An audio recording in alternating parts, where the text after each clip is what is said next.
For 35 years, Kweku Mensah had never slept, not once. Not as a child, not as a man, not even for a single second. Doctors called it impossible.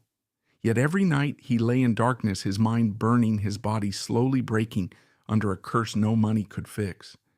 Then one night, in the quiet shadows of his mansion, a poor maid hummed a soft, trembling lullaby, and something unthinkable happened. His eyes closed. His breathing slowed. For the first time in his life, Kweku slept.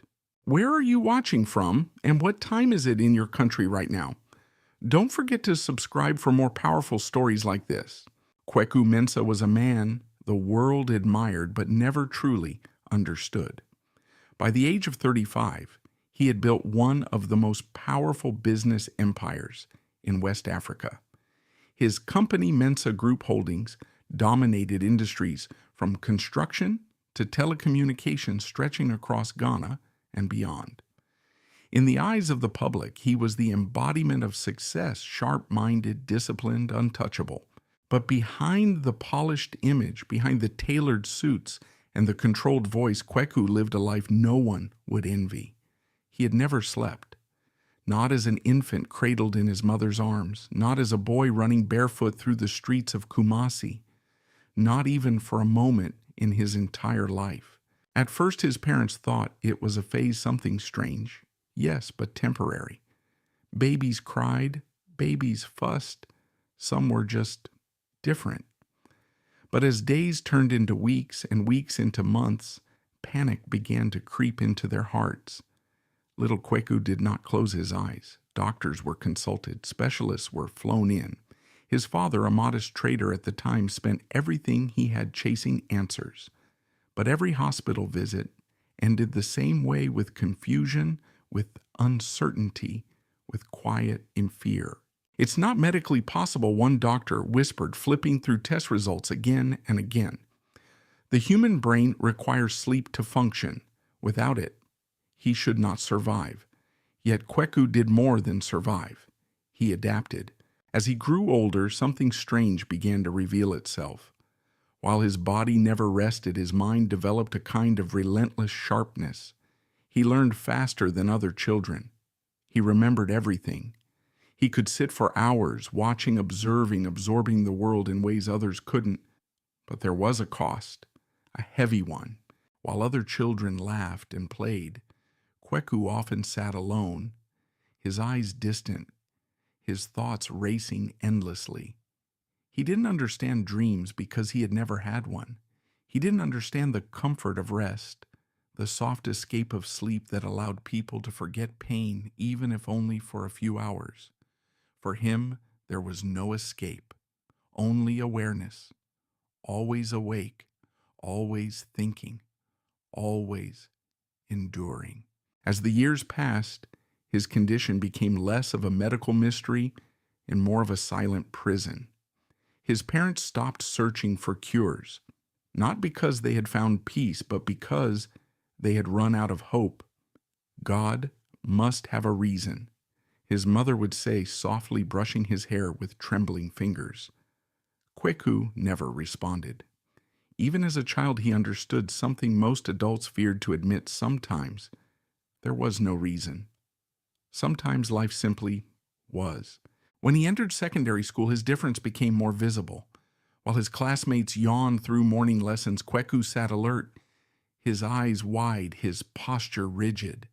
Teachers praised his intelligence, but students whispered behind his back. "He doesn't sleep," one boy murmured. "He's not normal," another replied. Kweku heard them all. He always did, but he never reacted.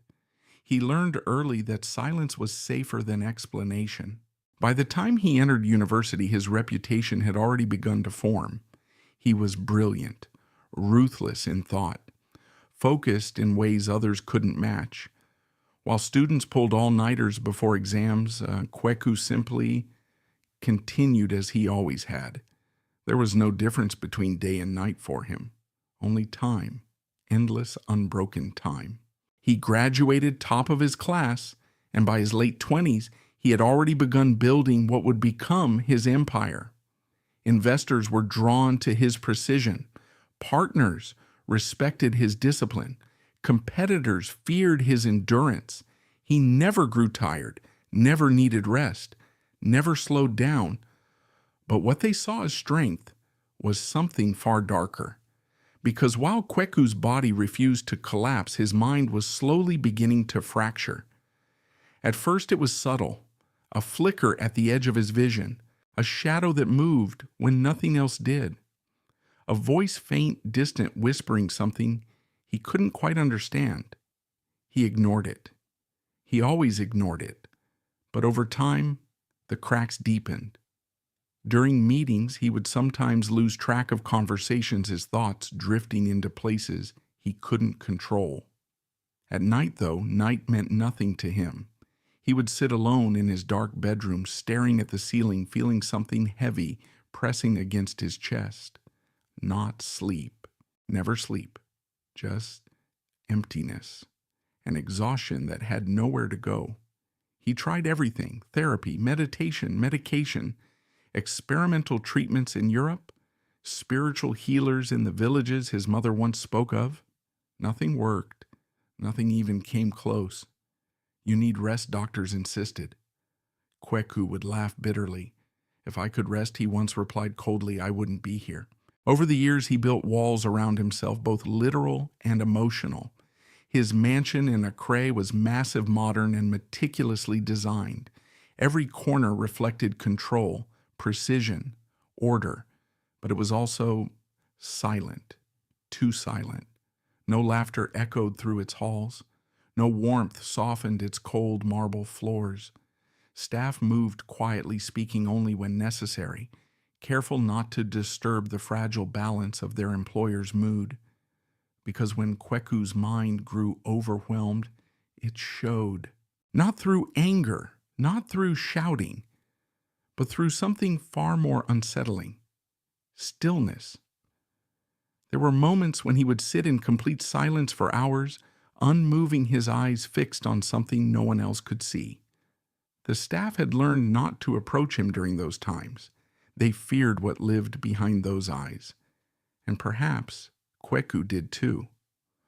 One evening, during a high-level board meeting, everything began to unravel. The room was filled with executives, their voices layered with urgency. Profits were declining in one sector. A major deal was at risk. Investors were demanding answers. Kweku sat at the head of the table listening, or at least trying to. The voices blurred together. Numbers lost meaning. The walls seemed to shift slightly, as if the room itself was breathing. Then came the sound, a low hum, faint at first, then louder and louder. Kweku's fingers tightened around the edge of the table. Such one executive called cautiously, "Are you all right?" He didn't answer. The hum turned into a sharp ringing in his ears. His vision darkened at the edges. For a brief, terrifying moment, it felt as though his mind was collapsing inward. 35 years, 35 years without rest. And now, his body was beginning to demand what it had been denied all his life. Kweku tried to speak, but no words came out, only silence. Then suddenly his body gave way. He collapsed, right there in front of everyone. Gasps filled the room. Chairs scraped against the floor. Someone shouted for help.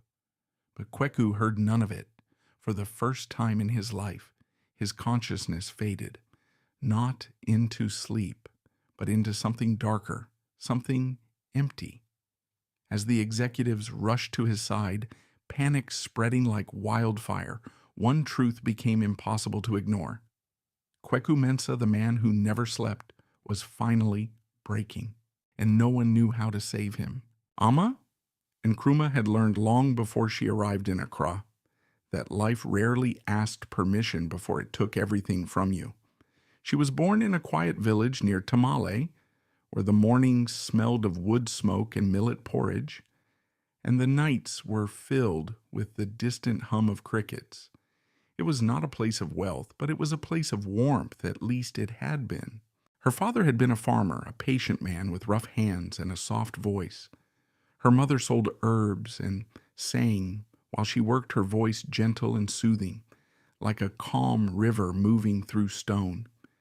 People in the village used to say that Amma's mother carried peace in her voice, that when she sang, even crying, children would fall silent.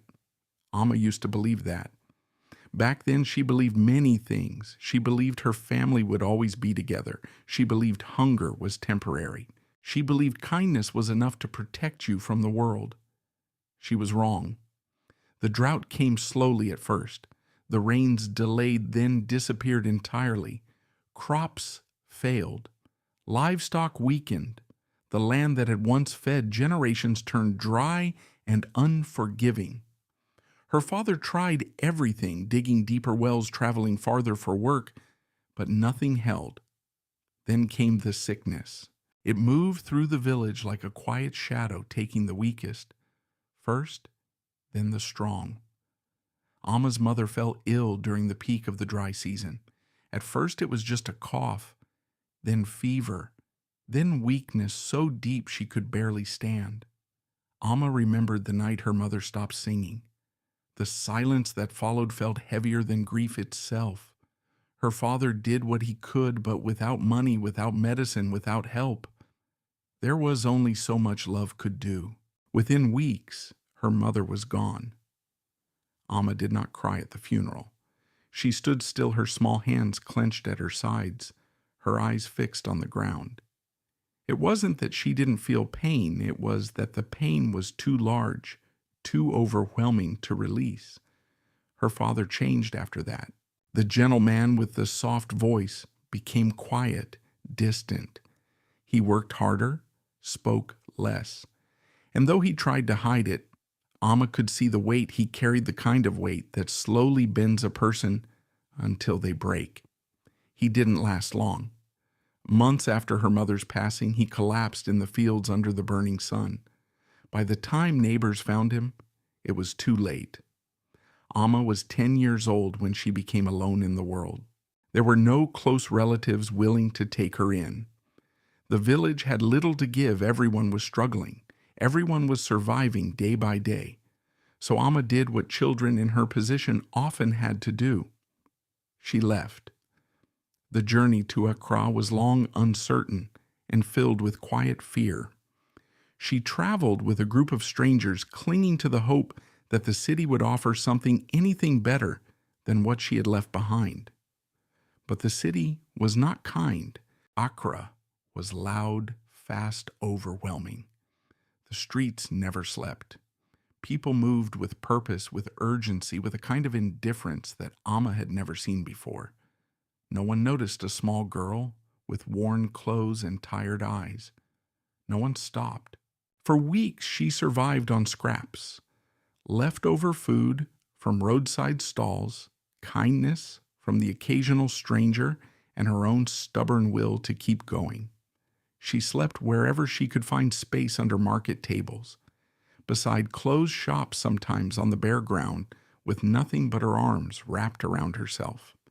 At night, when the noise of the city softened just enough, she would hum, not loudly, not for anyone else to hear, just enough to remember, the lullaby her mother used to sing.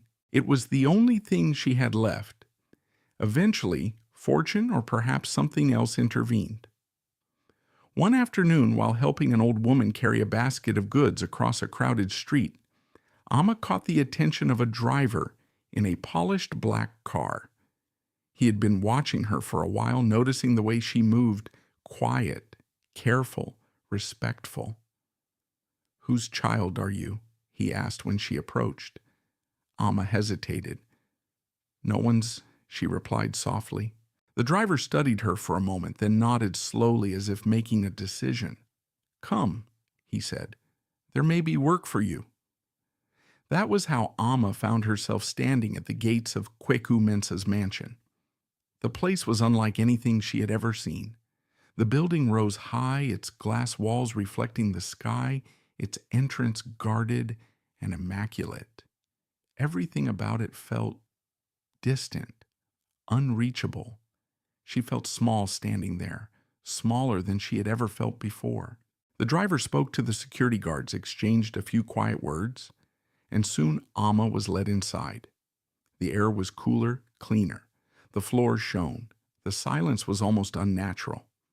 She was taken to meet the house manager, Madame Ifua Bediako. The woman stood tall, her posture rigid, her expression sharp. She wore her authority like armor, her eyes scanning Amma from head to toe with cold precision. "This is the girl Madame Ifua asked." "Yes," the driver replied. "She has no family. She works hard." Madame Ifua said nothing for a moment. Then she stepped closer. "Do you steal?" she asked suddenly.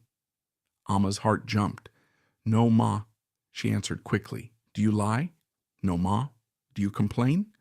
Amma hesitated for just a second, then shook her head. "No, ma." Madame Ifua studied her face, searching for something weakness, perhaps. Then she turned away. "She will start in the kitchen," she said flatly. "If she fails, she leaves. No warmth, no welcome, just terms." Amma nodded silently. She had learned not to expect kindness. From that day forward, her life settled into a new rhythm. She woke before dawn, cleaned floors, washed dishes, carried water, scrubbed surfaces until her hands ached. The work was constant, exhausting, but she did it without complaint, because she had nowhere else to go. The other staff did not welcome her. They whispered when she passed, their voices laced with quiet cruelty. "Village girl," one muttered. "She smells like dust," another laughed. "Look at her clothes," a third added, "like she crawled out of the ground." Amma heard them. She always did. But just like Kweku, she had learned something important. Silence was safer, so she worked, she endured, she existed. Until one evening, as she stood alone in the corridor outside the kitchen carrying a tray of dishes, she heard them again, clearer this time. "People like her should not even be here," one worker said. "This is a house of wealth, not a shelter for strays." Another voice laughed softly. "She'll be gone soon enough." "They always are." Amma stood still, her fingers tightening around the tray. For a moment, something inside her trembled, not anger, not exactly, but something close to it. Then slowly she lowered her eyes and walked away, because she knew something they didn't. She had already lost everything once, and when you have nothing left to lose, you learn how to survive anything. Amma Nkrumah quickly learned that surviving inside Kweku Mensah's mansion required more than hard work. It required invisibility, not the kind that made you disappear physically, but the kind that made people forget you were human. From the moment she stepped into the kitchen each morning, Amma moved like a shadow. She kept her head down, her voice soft, her presence small. Every task had to be done quickly, perfectly, and without drawing attention, because attention in that house was dangerous, especially from Madame Ifua Bediako. The house manager ruled the staff with an iron discipline that bordered on cruelty. Her voice was sharp, her expectations unforgiving. She believed in order and hierarchy, in knowing one's place, and she made sure everyone else did too. Amma, in her eyes, was at the very bottom. Faster, Madame Ifua would snap whenever Amma scrubbed the floors. "This is not your village. Things move here." "Yes," Amma would reply quietly, her hands working harder despite the ache in her fingers. "If I see one stain left behind, you will redo everything." Madame Ifua continued, her heels clicking sharply against the polished tiles. "Do you understand?" "Yes, Ma." There was never a thank you, never a moment of recognition, only correction, only pressure. And yet Amma endured, because beneath the exhaustion, beneath the humiliation, there was a quiet strength inside her, a strength born not from comfort, but from loss. She had survived hunger. She had survived grief. She could survive this, at least. That was what she told herself. Days turned into weeks, weeks into months. Amma's routine became relentless. Wake before sunrise, clean the main hall, wash endless stacks of dishes, carry laundry heavier than her small frame should have allowed, scrub polish, repeat. Sometimes she caught glimpses of the man who owned it all, Kweku Mensah. He moved through the house like a distant storm, silent, intense, untouchable. His presence shifted the air. Conversations hushed when he passed. Even Madame Afua's tone softened slightly in his presence. But Amma never looked at him directly. She had been warned. Do not speak unless spoken to, one of the older maids had whispered to her, and never ever get in his way. So Amma kept her distance. She watched from the edges. And sometimes she noticed things others didn't. Like the way Kweku's eyes always looked tired, but never closed. Like the way his hands sometimes trembled slightly when he thought no one was looking. Like the silence that seemed to follow him heavier than anything she had ever known. There was something wrong, deeply wrong. But it was not her place to ask. It was never her place. One afternoon, the tension in the household shifted. It started with a missing item, a gold bracelet. It belonged to one of the visiting guests, a wealthy woman who had come for a private meeting. When she realized it was gone, the entire mansion fell into quiet chaos. Staff were called in one by one, questions were asked. Voices grew sharp, and slowly suspicion began to spread. Amma felt it before it reached her. The way people looked at her that day was different, more focused, more deliberate. Whispers followed her movements, softer now but heavier. She's new, someone murmured. She came from the streets, another added. Who knows what she's capable of? Amma's chest tightened. She tried to focus on her work to ignore the growing tension, but it wrapped around her like a tightening net. Then, just as she feared, her name was called, Amma. Her hands froze over the sink. She turned slowly. Madame Afua stood at the doorway, her expression unreadable. Come. The word was simple, but it carried weight. Amma wiped her hands quickly on her apron and followed. The walk to the main sitting room felt longer than usual. Each step echoed in her ears. Her heartbeat grew louder, faster, as if trying to warn her of something she could not escape. When they entered, several staff members were already gathered, and in the center of the room stood the guest. Her arms crossed, her face tight with anger. That is her, the woman asked sharply. Madame Afua nodded once. Amma felt every eye in the room settle on her. Step forward, Madame Afua ordered. Amma obeyed. Her feet felt heavy. Do you know why you are here? Madame Afua asked. Amma shook her head. No, ma. The guest scoffed. My bracelet is missing, she said coldly. It was on this table. Now it is gone. Amma's breath caught. I did not take it, she said quickly, her voice trembling despite her effort to stay calm. Madame Afua's eyes narrowed slightly. No one said you did, she replied. Yet the room fell silent, heavy, unforgiving. You were cleaning this area earlier today, Madame Afua continued. Were you not? Yes, ma. And you expect us to believe that you saw nothing? Amma hesitated. I did not see any bracelet, ma. The guest laughed bitterly. How convenient. Amma's hands began to shake. I am telling the truth, she whispered. But truth in that moment held very little power. Madame Afua stepped closer, her gaze piercing. Search her, she said calmly. Amma's eyes widened. Ma, please. But the words barely left her mouth before two staff members stepped forward. They checked her pockets, her apron, her small bag. Nothing. For a brief moment, hope flickered. Then wait. The voice came from behind. One of the maids stepped forward, holding something in her hand. A gold bracelet. The room seemed to freeze. We found this, she said slowly, in the storage room, inside her cleaning cloth. Amma stared at it. Her mind went blank. No, she whispered. That's not, I didn't. But the words tangled, broken, powerless. Madame Afua took the bracelet, examining it briefly, before handing it to the guest. The woman nodded. That's mine. Silence followed, heavy, final.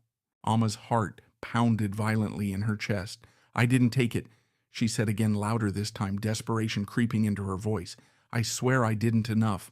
Madame Afua's voice cut through the air like a blade. I gave you a chance, she said coldly. And this is how you repay it. Alma shook her head frantically. No, Ma, please someone put it there. I didn't. Thieves always say the same thing, Madame Afua interrupted. The words landed like a blow. Ama felt something inside her crack, not loudly, not dramatically, but quietly, like something fragile finally breaking under too much weight. I am not a thief, she said softly. But no one listened. No one believed her. Madame Afua turned to the guards. Remove her. Alma's breath stopped. Please, she said, stepping forward instinctively. Please, I have nowhere to go. But the guards had already taken hold of her arms, firm, unyielding. Let me explain, please, she cried, her voice trembling now, no longer able to hold back the fear. But Madame Afua had already turned away. To her, the matter was finished. Alma was dragged toward the exit, her feet struggling to keep up her mind, racing, her heart breaking under the weight of something far greater than accusation. It wasn't just the injustice, it was the familiarity of it, the feeling of being judged, dismissed, discarded, just like before, just like always. As the heavy doors opened and the bright sunlight hit her face, Alma felt the world shift beneath her feet. Again, she had done nothing wrong, and yet she was losing everything. Again. The news of Alma's dismissal spread quietly through the mansion, but outside those walls a far greater crisis was unfolding. Kweku Mensah was unraveling. After collapsing in the boardroom, he was rushed to a private medical facility owned by his own company. The hospital staff worked with urgency, their movements precise, their voices controlled, but beneath it all there was fear, because no one truly understood what was happening to him. Machines monitored his heartbeat. Specialists studied his brain activity. Reports were written, analyzed, rewritten again. But every result led back to the same terrifying conclusion. Kweku's body had reached its limit. 35 years without sleep. 35 years of relentless mental strain. Something inside him was breaking, and this time it wasn't something discipline or wealth could suppress. When he regained consciousness hours later, the first thing he noticed was the silence. Not the familiar heavy silence of his sleepless nights, but something different, something hollow. His body felt weak, unfamiliar. For the first time in his life, Kweku experienced something close to fragility. A doctor stood nearby, flipping through a tablet, his expression carefully neutral. You collapsed, the doctor said calmly. When he noticed Kweku was awake, Kweku said nothing. He simply stared at the ceiling, his mind struggling to process what had happened. You need to rest, the doctor continued, though his tone carried a hint of helplessness. Your system is under extreme stress. If this continues, Kweku turned his head slightly, his eyes cold despite the exhaustion behind them. If he interrupted quietly, the doctor hesitated. When he corrected, silence settled between them. Kweku exhaled slowly, a faint bitter sound escaping his lips. You're telling me something I've known my entire life, he said. My body cannot do what it was designed to do. The doctor didn't respond. There was nothing to say. After a few more tests, Kweku insisted on leaving the hospital, against medical advice. Of course, he had spent his entire life defying what was medically possible. Why would he stop now?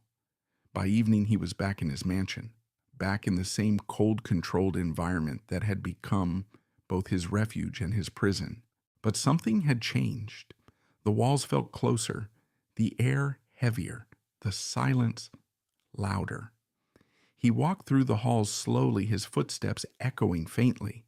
Staff members lowered their heads as he passed, their movements cautious, uncertain. News of his collapse had already reached them. They didn't know what to expect. Truthfully, neither did he. When he entered his private study, he paused. Something about the room felt wrong, not visibly, not logically, but instinctively, like a place that had lost something important. He dismissed the thought, sat down, opened a file, tried to focus, but the numbers blurred. The words lost shape. His mind, once sharp, precise, unstoppable, now struggled to hold on to even the simplest thread of thought. He closed the file, leaned back in his chair, and for the first time in years, allowed himself to feel it fully, the exhaustion, not physical, not in the way others experienced it, but something deeper, something heavier, a kind of fatigue that had been building for decades with nowhere to go, no way to release. His fingers pressed against his temples. The faint ringing returned, then the shadows, subtle at first. A flicker in the corner of his vision, a shift in the stillness. Kweku's jaw tightened. "No," he murmured under his breath. But the illusions didn't listen. They never did. Over the next few days, his condition worsened. He stopped attending meetings. Delegated decisions he would never have trusted others to handle before. Investors began to notice. Rumors started to spread. Something is wrong with Mensah. He's losing control. The company is unstable. Inside the mansion, tension grew. Madame Afua took control of operations within the household with even greater strictness. Orders were given quickly, sharply. No mistakes were tolerated, especially now, especially when everything felt uncertain. Yet in the middle of all this chaos, something strange lingered in Kweku's mind. A memory, faint, almost like a dream. But he didn't dream. He never had. Still, it was there. A sound, soft, distant, a melody. He couldn't place it, couldn't understand it, but it had left something behind, a trace, a feeling, calm. The memory surfaced again one night as he sat alone in his dark bedroom staring at the ceiling as he had done every night of his life. Except this time, the silence felt incomplete, like something was missing. His fingers curled slightly against the sheets.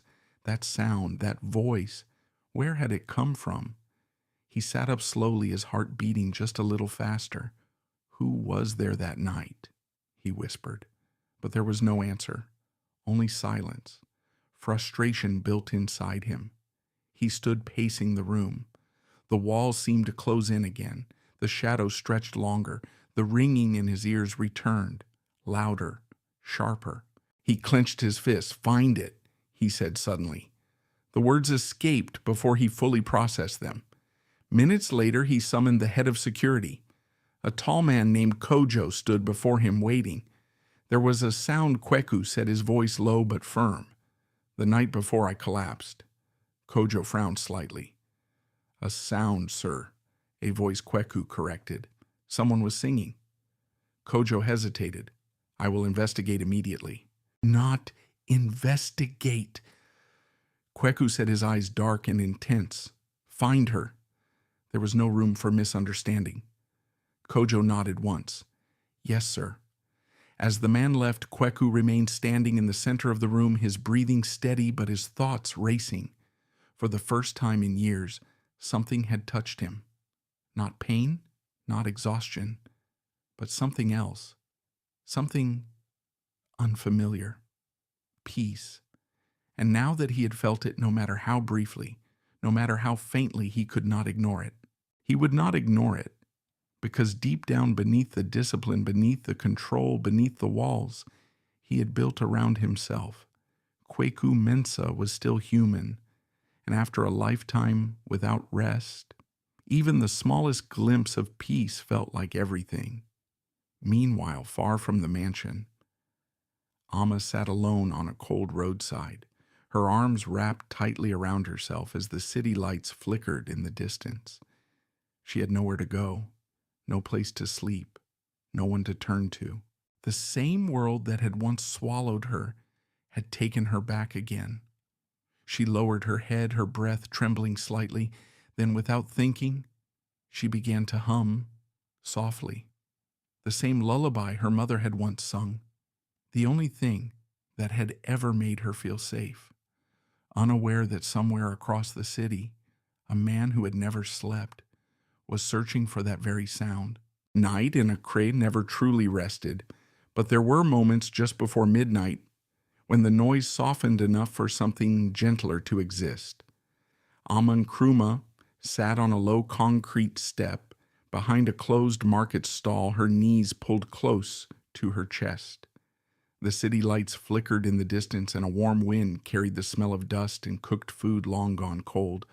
Her stomach ached, her body ached. But it was the quiet that hurt the most, not the peaceful kind of quiet, the empty-eyed, the kind that reminded you there was no one left to call your name. Ama lowered her head, her fingers tightening around the thin fabric of her dress.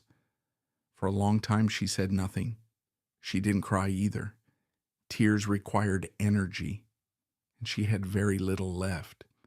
Then slowly, almost without thinking, she began to hum, softly, so softly that even the wind seemed louder.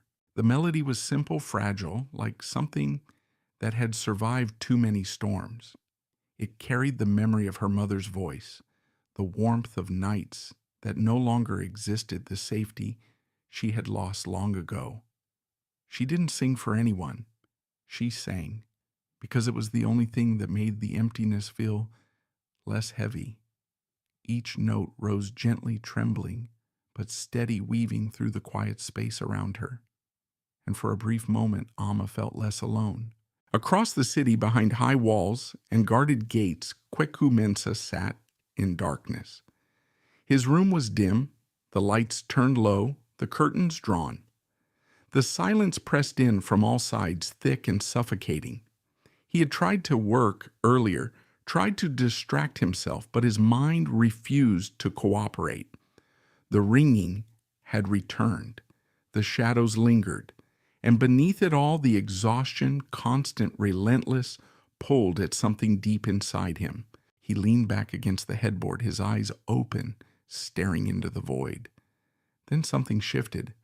It was faint at first, so faint he almost dismissed it as another illusion.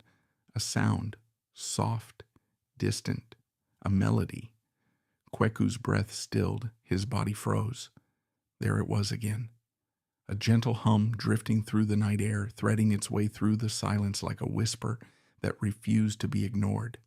His heart began to beat faster, not from fear, but from recognition.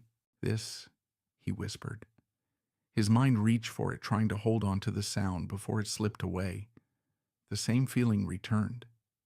That strange, unfamiliar calm, like cool water spreading through a burning body. Kweku sat up slowly. He didn't understand it, didn't trust it, but he couldn't deny it. The melody wrapped around him, soft but persistent, and for the first time in decades. The noise inside his mind began to quiet. The ringing faded. The shadows retreated. Even his thoughts, normally racing relentless, slowed. Kweku's chest rose and fell more evenly. His fingers loosened against the sheets. "This is impossible," he murmured. But the sound continued, gentle, steady, alive. He stood abruptly, moving toward the window. His movements were slower than usual. His body still weak from the collapse, but something stronger pulled him forward. He opened the window. The night air rushed in, and the melody became clearer, still distant, but real. Not imagined, not hallucinated, real. "Find it," he whispered again, though no one was there to hear him. But even as he stood there listening, something deeper began to happen. His eyelids felt heavier.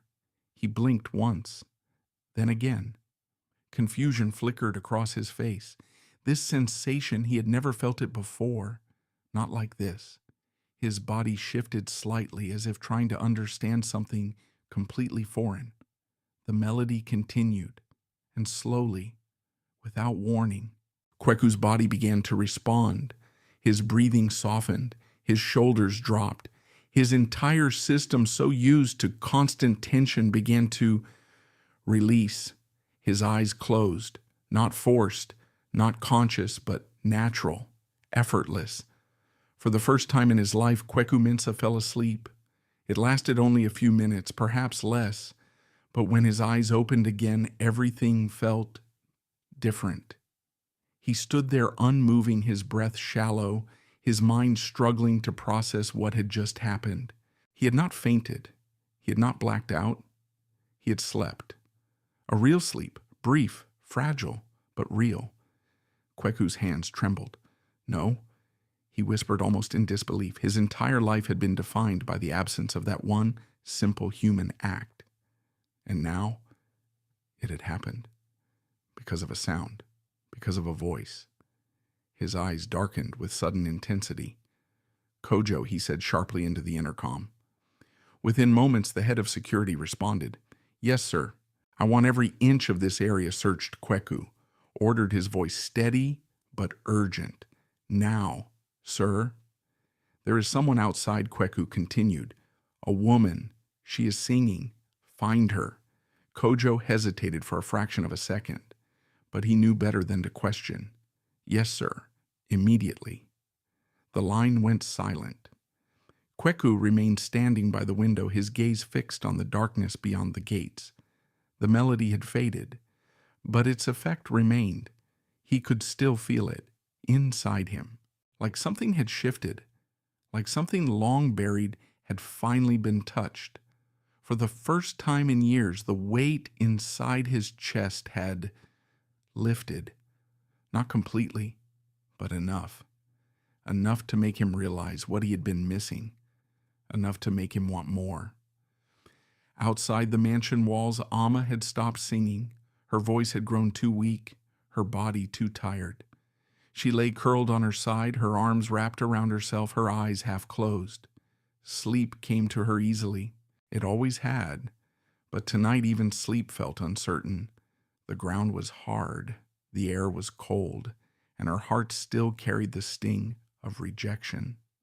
She closed her eyes anyway, because she had no other choice, unaware that somewhere behind those high walls, men were already searching for her, unaware that the voice she thought belonged only to memory had just changed everything.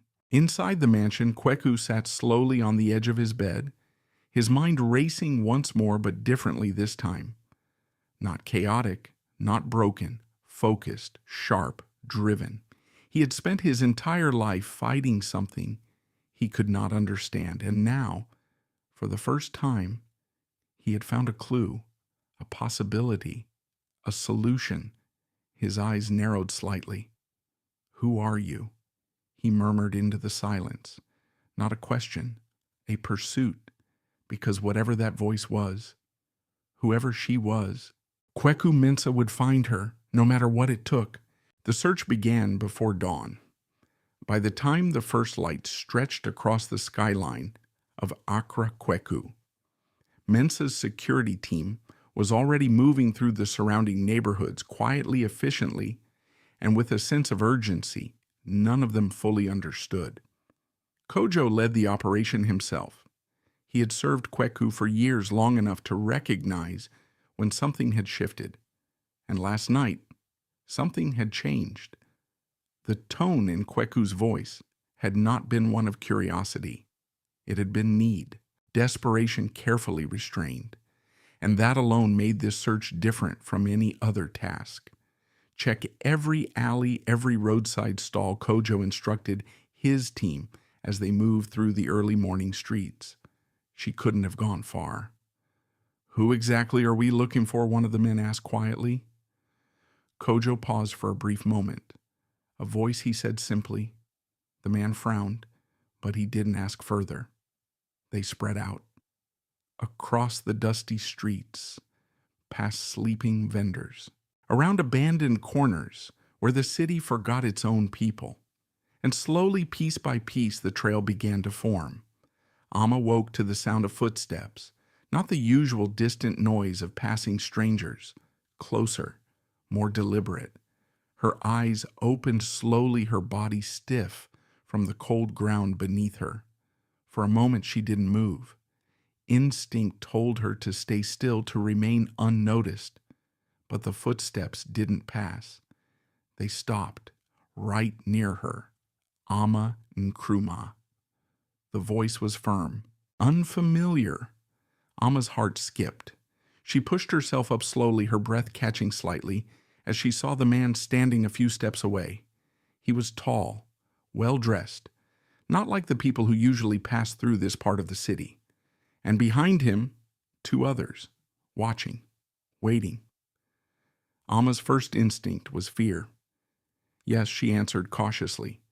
Kojo studied her face carefully. There was nothing remarkable about her appearance, just a young girl, thin, worn her clothes carrying the marks of hardship.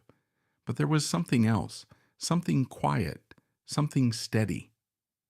"You were here last night," he said. Amma hesitated. I don't know what you mean." Kojo didn't react. "You were singing?" he continued. The words hit her like a sudden gust of wind. Amma's fingers tightened slightly. "I sing sometimes," she admitted softly. "But I don't see why that matters." Kojo took a step closer. "It matters," he said, "because someone wants to see you." Amma's eyes flickered. Kojo didn't answer immediately. Instead, he gestured toward the car parked at the end of the street. "You'll understand when you get there." Amma's chest tightened. A part of her wanted to refuse, to run, to disappear before whatever this was became something worse.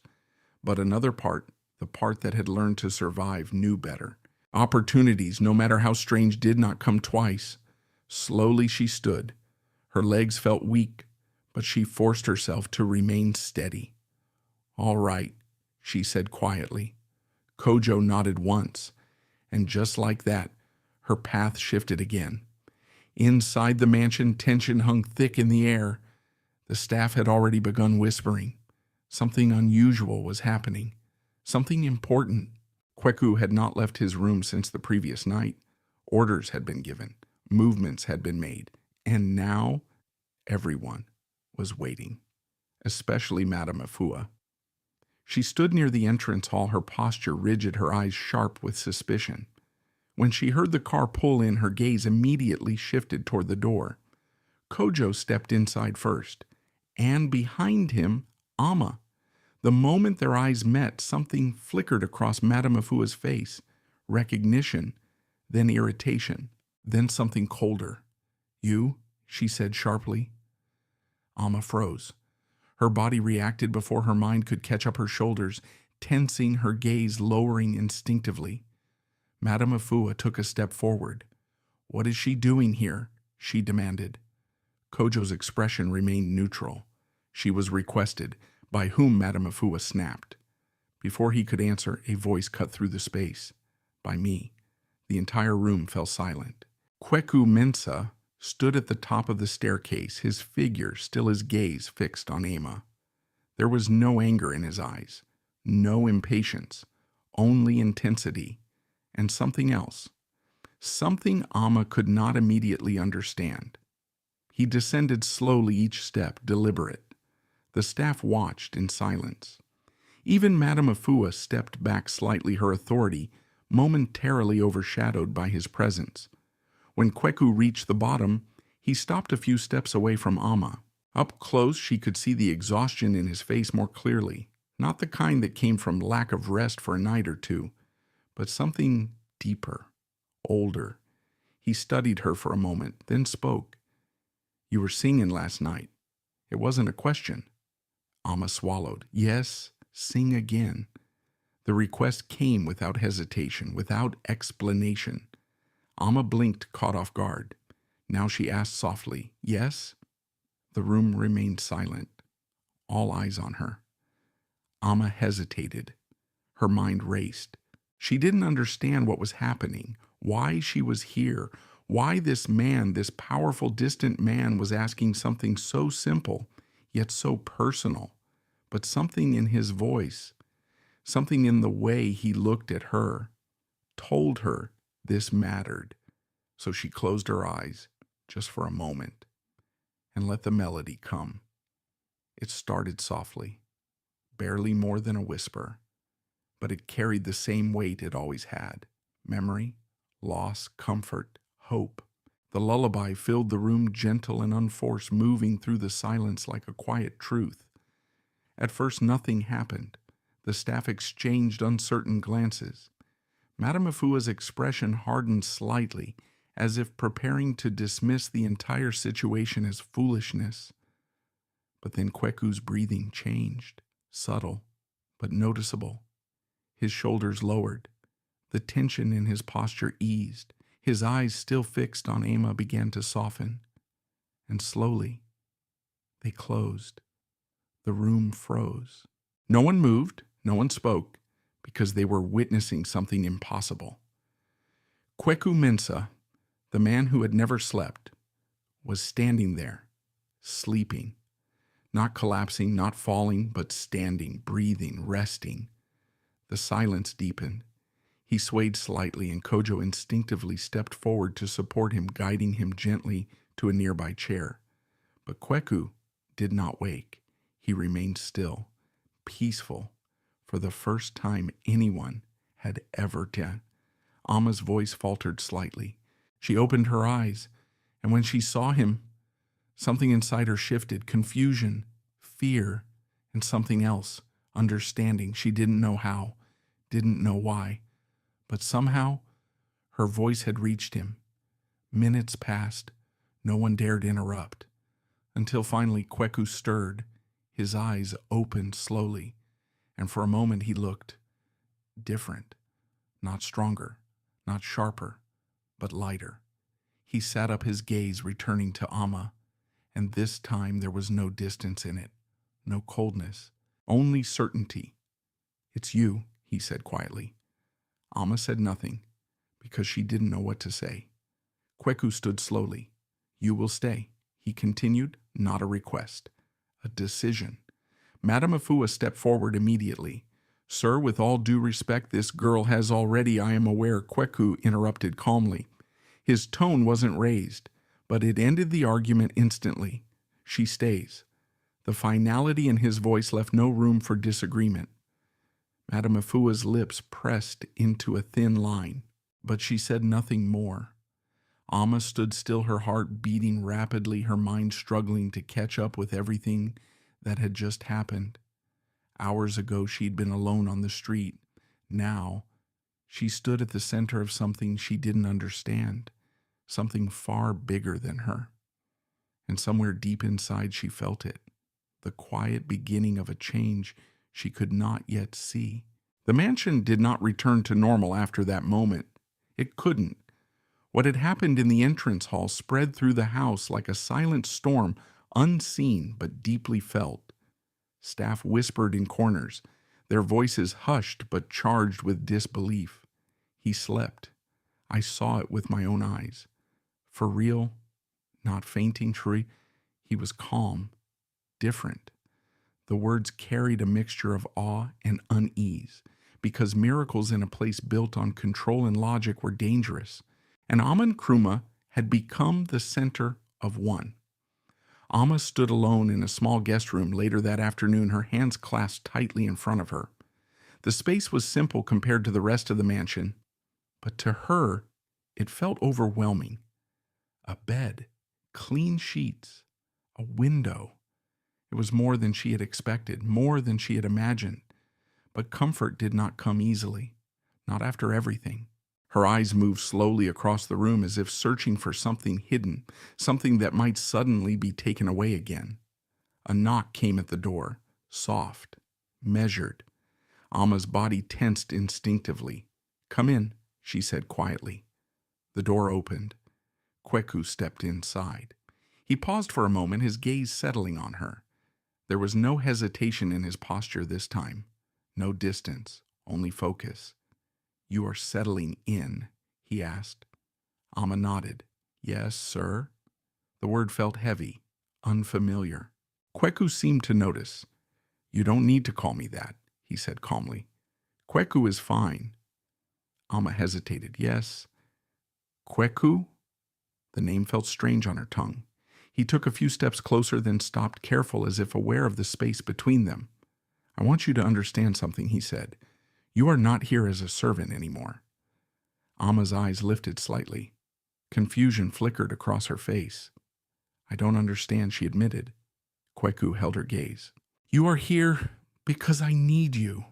The honesty in his voice caught her off guard. Not arrogance, not command, just truth.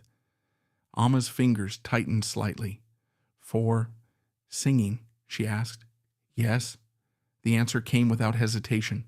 Silence settled between them. Amma lowered her eyes again. My singing is nothing special, she said softly. It's just something my mother taught me. Kweku shook his head slightly. No, he said. It is not nothing. He paused, choosing his words carefully. I have spent my entire life without rest, he continued. No medicine, no treatment, no person has ever changed that. Amma listened quietly. But your voice did, he said. The weight of that statement hung in the air. Amma's breath caught slightly. I don't know how she whispered, neither do I. Kweku replied. Another silence followed. But this one felt different, less tense, more uncertain. Kweku stepped back slightly. I would like you to sing again tonight, he said, in my room. Amma's eyes widened just a little. The request felt intimate, unfamiliar, but there was no threat in his voice, only need. She nodded slowly. Okay. Night fell again over Accra. Inside the mansion, everything seemed quieter than usual. Even the air felt expectant. Staff moved, carefully aware that something important was about to happen.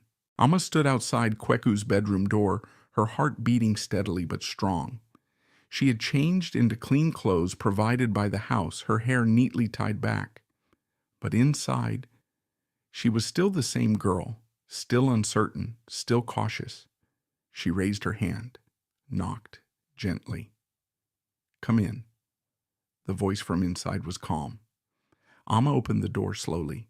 Kweku stood by the window looking out into the night. The room was dimly lit, shadows stretching across the walls. He turned when he heard her enter. For a moment, neither of them spoke. Then Kweku gestured toward a chair near the bed. You can sit there, he said. Amma nodded and moved carefully, sitting down, with her hands folded in her lap. Kweku remained standing for a moment longer. Then slowly he lay down on the bed. The action itself felt unnatural, even to him. His body tensed slightly against the mattress, as if unsure what to do. Amma noticed. You can close your eyes, she said softly. Kweku almost smiled. Apparently I can. There was a faint trace of something lighter in his tone, something new.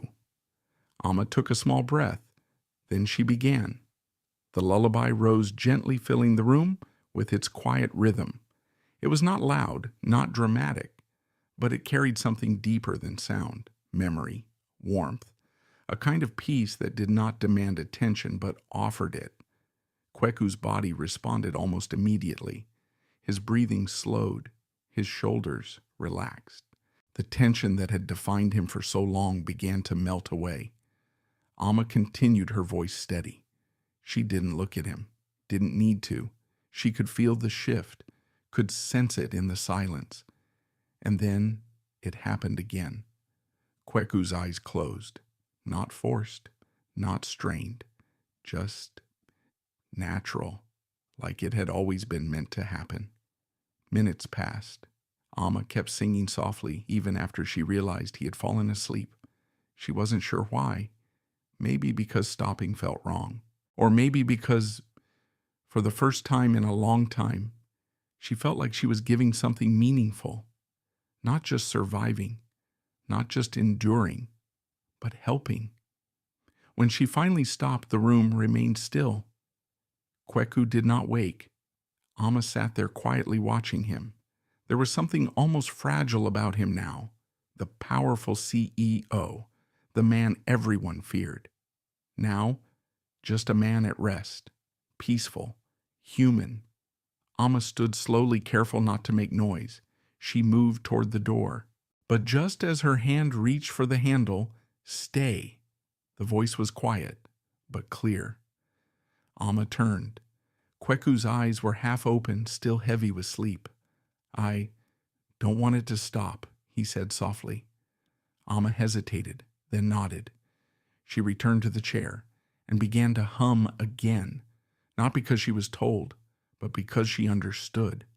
Outside the room, unseen by both of them, Madame Afua stood in the shadows, watching, listening, her expression unreadable, but her eyes cold, calculating.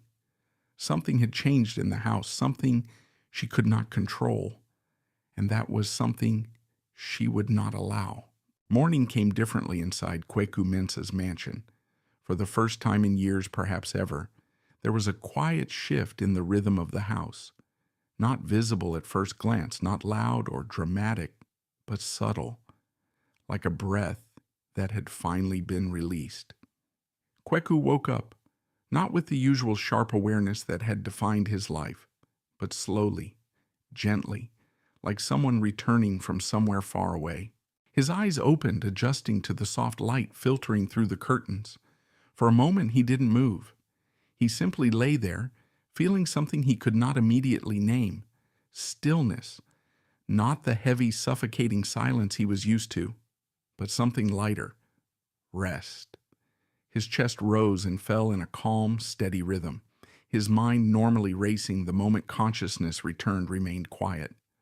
Kweku sat up slowly, his movements deliberate, almost cautious, as if afraid the moment might break. And then he saw her. Amma sat in the chair beside his bed, her head slightly tilted, her eyes closed.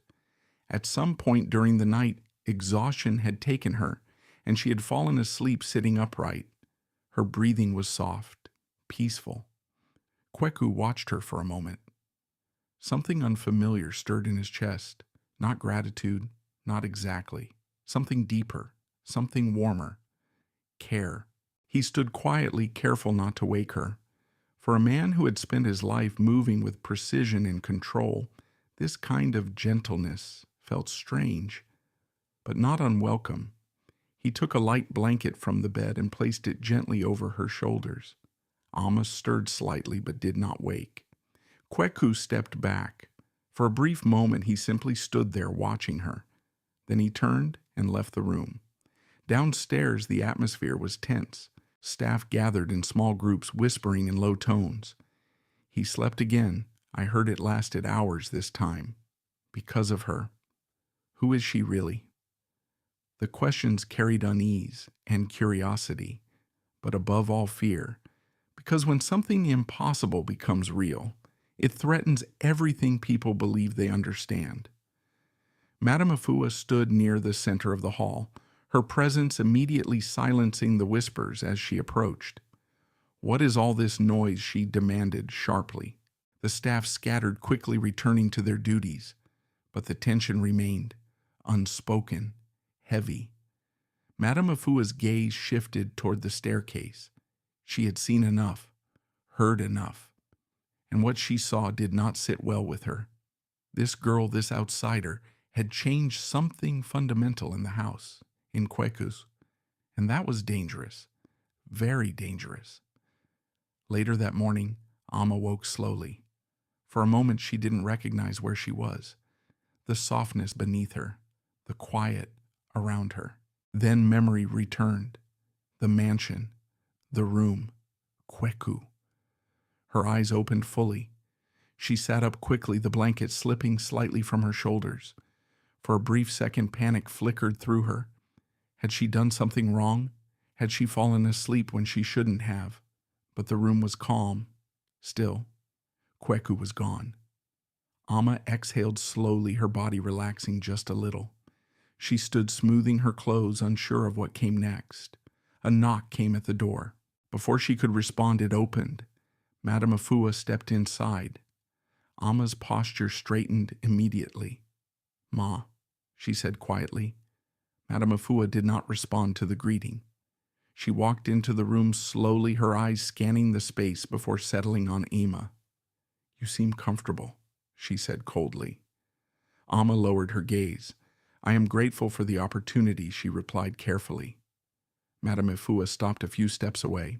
Do not misunderstand your position, she said sharply. You are here because of a temporary usefulness, nothing more. Amma said nothing. Do not think that changes anything, Madame Afua continued. You are still staff. You still follow rules. Yes, Ma. The words came automatically.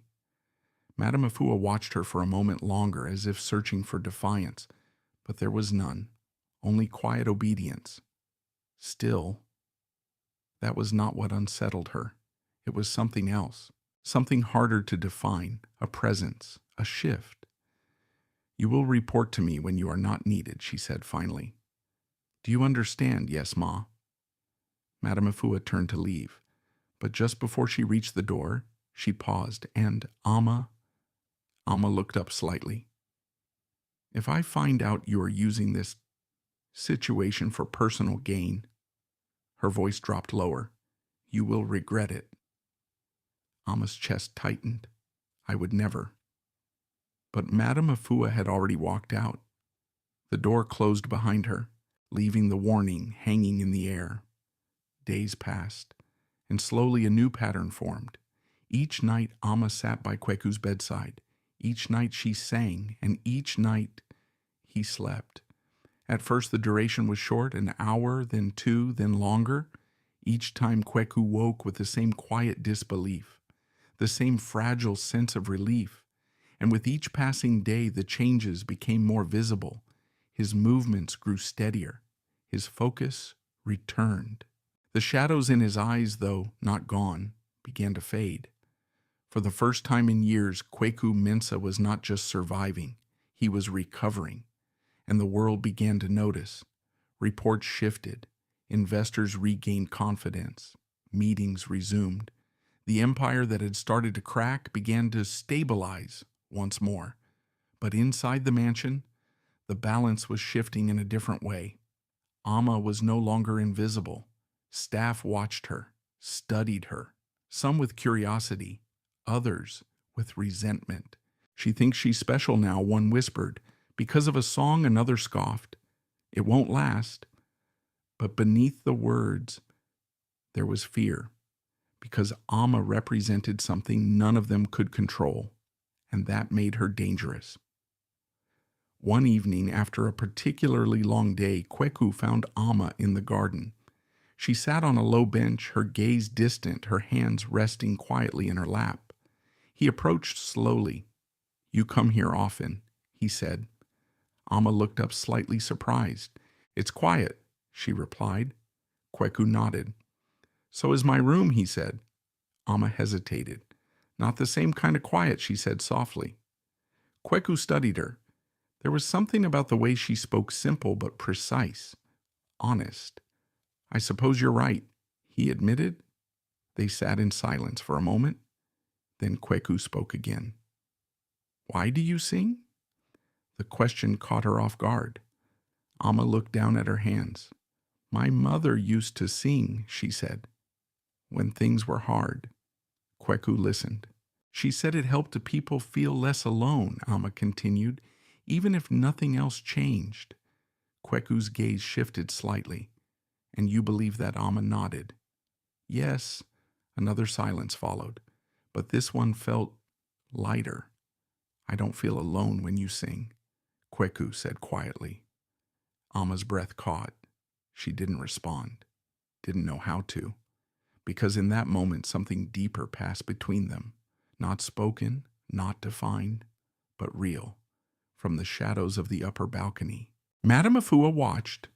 Her eyes narrowed slightly, her mind already moving, planning, calculating, because this growing connection was something she could not ignore, and certainly not allow. The story of Amma and Nkrumah did not begin in the mansion. It began long before the marble floors, before the whispers, before the suspicion that now followed her every step. It began in a small village where people believed in things that could not be measured, things like spirit, like presence, like healing. And slowly that story began to resurface. It started with an old voice. One of the kitchen staff, an elderly woman named Abina, had been watching Amma quietly for days. Unlike the others, she did not whisper behind her back. She observed the way Amma moved, the way she spoke, the way her voice carried something deeper than sound. One afternoon, while the other staff were busy preparing a meal, Abina approached her. "You are not just any girl," she said simply. Amma looked up confused. "I don't understand," she replied. Abina studied her face. "Where are you from?" she asked. "Near Tamale," Amma answered. Abina's eyes sharpened slightly, and your mother Amma hesitated. "She passed away," she said softly. Abina nodded slowly, as if confirming something. "What was her name?" "Adwoa." The name hung in the air. For a moment Abina said nothing. Then she let out a quiet breath. "I thought so." Amma frowned slightly. "You knew her?" Abina's gaze softened just a little. "Not personally," she said, "but I heard of her." Amma's heart stirred. Heard. What? Abina leaned closer, lowering her voice. "They said there was a woman in the north," she said, "whose voice could calm even the restless." Amma's chest tightened. "She would sing to sick children," Abina continued, "to the elderly, to those who could not sleep." Amma's fingers curled slightly. "She wasn't a healer in the way people expect," Abina added. "No herbs, no rituals, just her voice." Amma swallowed. "That's just stories," she said quickly. "People say things." Abina shook her head. "Stories don't come from nothing." The words settled deeply. Amma didn't respond, because somewhere inside, she remembered the nights when her mother would sing softly beside her, the way the world seemed to slow, the way fear felt smaller, the way everything felt safe. Amma had never questioned it, never thought of it as anything more than comfort. But now she wasn't so sure. Upstairs, Kweku sat in his study staring at a report he hadn't read. His mind was elsewhere. It had been increasingly over the past few days. Not in numbers, not in strategy, but in something far less familiar. Amma, her voice, the way it affected him, the way it changed something inside him that no doctor had ever reached. He leaned back in his chair, his fingers pressing lightly against his temples. "This cannot be coincidence," he murmured. He had built his life on logic, on reason, on understanding cause and effect. And yet nothing about this made sense. He had undergone countless treatments, advanced procedures, scientific analysis. Nothing had worked. Until now. Until her. Kweku stood abruptly. He needed answers, not assumptions, not beliefs. Truth. He picked up his phone. "Kojo," he said as soon as the line connected. "I need everything you can find on Amma Nkrumah." There was a brief pause. "Yes, sir." "Where she's from, her family. Anyone who knew her." Kweku continued. "I want details." "Yes, sir." The call ended. Kweku stared at the screen for a moment, then set the phone down slowly. For the first time in his life, he was not trying to control the unknown. He was trying to understand it. Later that evening, Amma sat in Kweku's room again. The routine had become familiar, but the feeling had not. Each night still carried uncertainty. Each note still felt personal. As she sang, her mind drifted to Abina's words, to her mother, to the possibility that something she had never questioned might actually be real. Her voice wavered slightly, just for a moment. Kweku noticed immediately. His eyes opened. "You stopped," he said quietly. Amma blinked. "I'm sorry," she said. "I was distracted." Kweku sat up slowly. "What's wrong?" Amma hesitated, then shook her head. "It's nothing." Kweku studied her. For a moment he considered pressing further, but something told him not to. "Continue," he said gently. Amma nodded and began again. This time her voice was steadier, stronger, and once again, Kweku's body responded. His eyes closed, his breathing slowed. Sleep came, but this time it lasted longer than ever before. The next morning, Kojo returned with information. He stood in Kweku's study, a file in his hand. "We found records," he said. Kweku gestured for him to continue. "Her village confirms what you suspected," Kojo said. "Her mother was known for her singing." Kweku's gaze sharpened. Known how Kojo opened the file. "People believed her voice had a calming effect," he explained. "Not in a supernatural way, at least not officially, but enough that villagers sought her out." Kweku said nothing. "Children who couldn't sleep," Kojo continued. "Patients who were restless. She would sing to them." And Kweku asked. Kojo hesitated. "They said it helped." Silence filled the room. Kweku leaned back slowly. "Continue," he said. Kojo nodded. "She died during the drought," he added. "Amma was 10 at the time. No known relatives, no formal education after that." Kweku's expression shifted slightly. Not pity, but something close. "And no record of this ability being studied?" he asked. Kojo shook his head. "No, sir. Of course not. Something like this would never have been taken seriously." Kweku exhaled slowly. "Thank you," he said. Kojo nodded and left. The room fell silent, but this silence was different. It carried clarity, understanding. Kweku stood and moved toward the window. His reflection stared back at him. For the first time in his life, the impossible had a pattern, a connection. This wasn't random. This wasn't luck. It was something deeper, something passed down, something real, and Amma was at the center of it.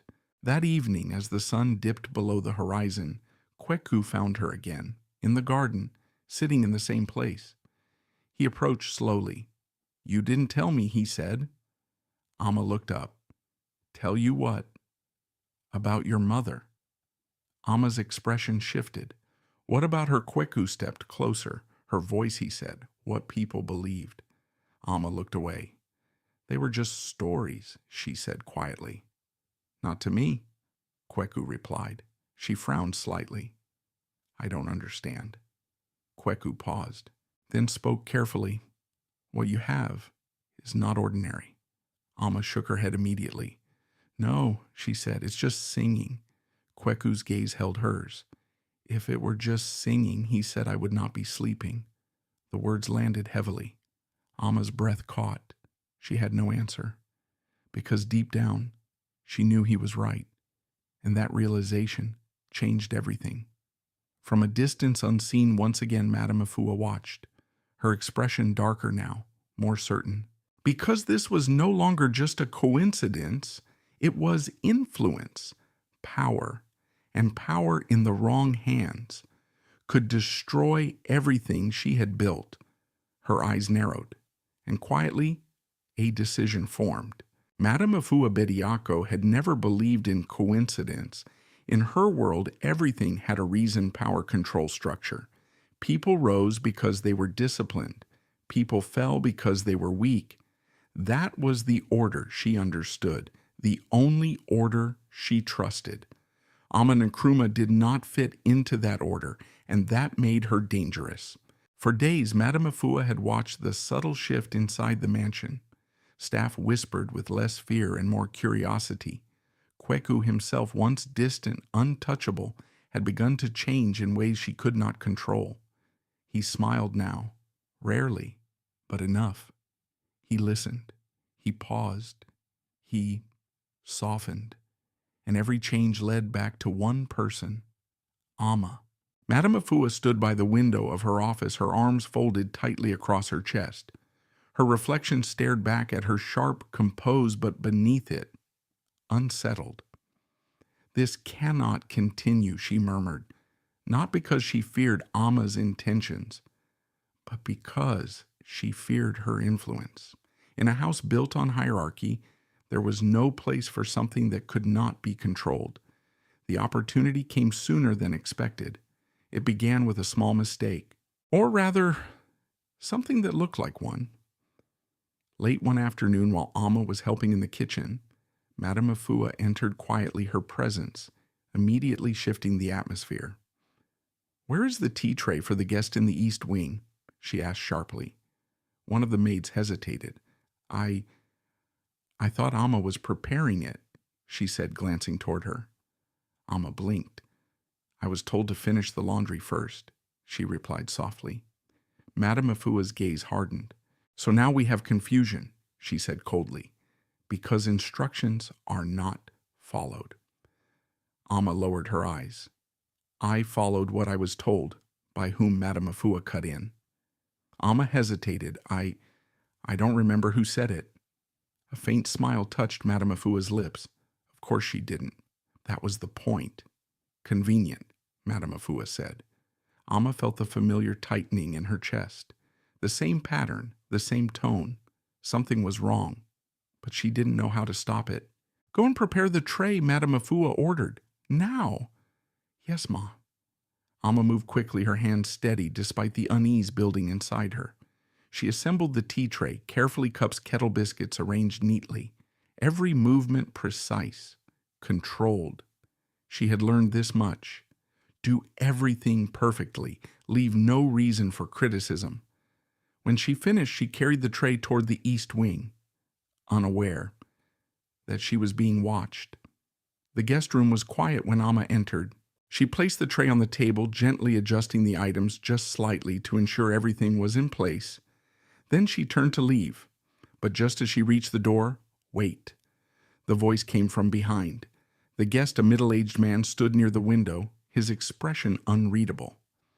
"Yes, sir," Amma asked. He walked toward the table, his gaze fixed on the tray. Then suddenly, he stopped. "What is this?" he demanded sharply. Amma turned. Her eyes widened. On the tray beside the teacup was a small bottle, dark, unfamiliar. Amma's breath caught.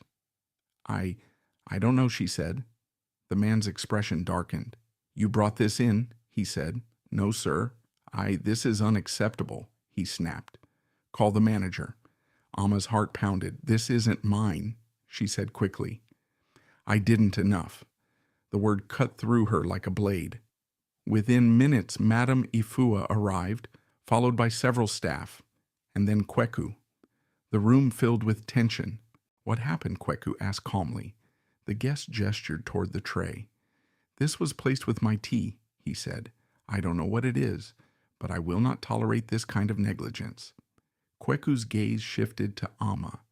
She stood still, her face pale, her hands trembling slightly. "I didn't put it there," she said quietly. Madame Afua stepped forward. "She prepared the tray," she said. Amma turned to her. "No, ma. You were responsible," Madame Afua continued, her voice steady. Amma shook her head. "I checked everything. I didn't see that bottle. Are you suggesting it appeared on its own?" Madame Afua asked coldly. The words hit hard. Amma's voice faltered. "I don't know how it got there." Silence fell, heavy. Kweku stepped closer to the table, his eyes fixed on the bottle. "What is it?" he asked. One of the staff hesitated. "It looks like herbal extract," she said. "Possibly strong, even dangerous in the wrong amount." The implication hung in the air. Poison. The word wasn't spoken, but it was felt. Amma's breath quickened. "No," she whispered. "I would never enough." This time the interruption came from Madame Afua. Her gaze turned to Kweku. "Sir, we cannot ignore this," she said. "This is not the first time there have been irregularities involving this girl." Amma's chest tightened. "That's not true. She was accused before," Madame Afua continued, "of theft." Kweku's eyes shifted slightly. Amma looked at him, desperate. "That wasn't true either," she said. "Someone put it there just like this." "But you cannot prove it," Madame Afua said quietly. The words were calm, but final. Ama's voice broke slightly. Please, I didn't do this. Kweku stood still, silent, watching, thinking. For a moment, Ama believed hope that he would speak, that he would defend her, but he didn't.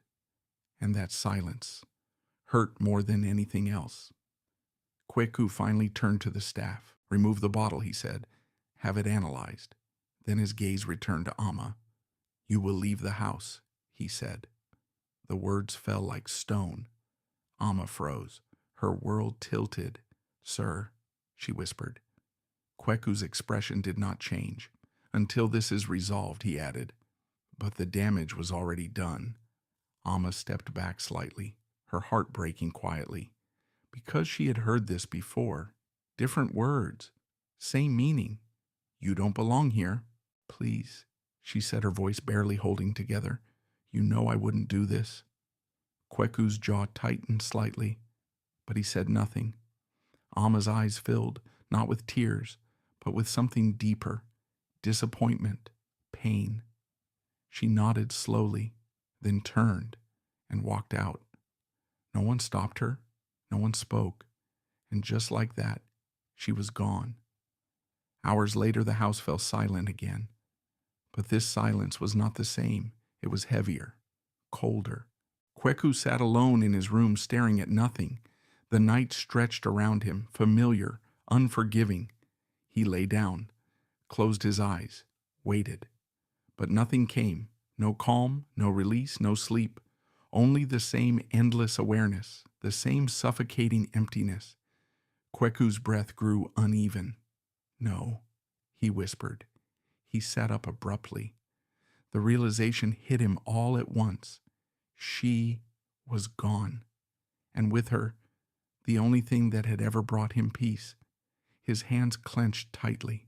For the first time since she arrived, Kweku Mensah was exactly where he had always been, awake, alone, and breaking all over again. Far across the city, Ama walked slowly through the dark streets. Her steps were steady, but her heart was not. She didn't cry. She didn't stop. She just kept moving, because she had learned something long ago. When the world decides you don't belong, you don't beg, you leave. But this time, it hurt more than before, because for a brief moment, she had believed things could be different. Back at the mansion, unseen in the shadows, Madame Afua stood alone, watching, waiting, and satisfied. For now, the first night without Ama felt longer than all the nights Kweku Mensah had ever endured, which was saying something. He lay on his bed, eyes wide open, staring at the ceiling that had once been his only constant companion. The room felt colder, larger, emptier. Every sound, every faint creak of the walls, every distant hum of the city pressed against his mind like an accusation. You let her go. The thought did not come gently. It came sharp, relentless. Kweku turned onto his side, then onto his back again. His fingers tightened against the sheets, his breathing uneven. He tried to close his eyes. Nothing. No calm, no quiet, no sleep. Only the familiar weight returning in full force. But this time, it felt worse. Because now he knew what he was missing. And that knowledge made the absence unbearable. By morning, his condition had already begun to deteriorate. The progress of the past few days, his regained focus, his steadiness was gone. In its place was something far more volatile. Fatigue layered over frustration. Clarity fractured by regret. Kweku stood in front of the mirror in his study, his reflection staring back at him with hollow intensity. You made a mistake, he muttered. The words felt heavy, unavoidable. He had acted too quickly, trusted the situation, not the person, and in doing so, he had lost something he could not replace. Kweku grabbed his phone. Kojo, he said as soon as the line connected. Yes, sir. Find her. There was no hesitation this time, no uncertainty. Immediately. Yes, sir. The call ended. Kweku lowered the phone slowly. His jaw tightened. This was no longer about curiosity or understanding. It was about necessity. Meanwhile, across the city, Amma had returned to the only life she knew, the streets. But this time, something had changed. She was no longer the same girl who had arrived at the mansion months ago, silent and unnoticed. She had seen something else, felt something else, and losing it left a deeper mark. Amma sat near a roadside stall, her hands resting loosely in her lap as she watched people pass by. No one looked at her. No one stopped. Just like before. But inside, there was a quiet ache that hadn't been there before. Not just from hunger, not just from exhaustion, but from something more difficult to name, disappointment. She had trusted, even if only a little, even if she had told herself not to.